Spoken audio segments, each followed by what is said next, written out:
मराठा आंदोलक मनोज जरांगे पाटील यांनी पुन्हा एकदा जालन्यातील अंतरवाली सराटी गावात आमरण उपोषण सुरू केलं आहे।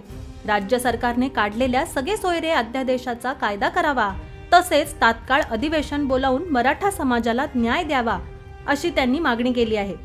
आज त्यांच्या उपोषणाचा 5वा दिवस असून त्यांची प्रकृती खालावली आहे।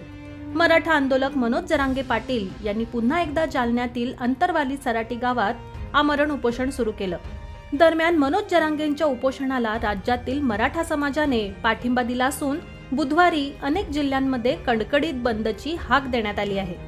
जालना, बीड, लातूर, परभणी, धाराशिव, मनमाड, छत्रपती संभाजीनगर तसेच सोलापूर जिल्ह्यातील काही तालुक्यांमध्ये पहाटेपासून कडकडीत बंद पाळण्यात आला आहे। बीडमध्ये देखील बुधवारी पहाटेपासून कडकडीत बंद पाळला जात असून पोलिसांनी कलम 144 लागू केला आहे।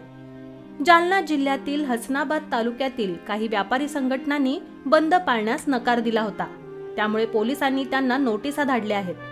परभणी जिल्ह्यातील पूर्णा शहरातील मराठा बंदच्या हाकेला स्थानिक व्यापाऱ्यांनी चांगलाच पाठिंबा दिला असून पहाटेपासून दुकानं बंद ठेवण्यात आली आहेत। छत्रपती संभाजीनगर जिल्ह्यातील काही तालुक्यातही बंद पाळण्यात येत आहे। उत्तर सोलापूर तालुक्यातील कोंडी गावातील गावकऱ्यांनी सुद्धा बंदला साथ दिली आहे।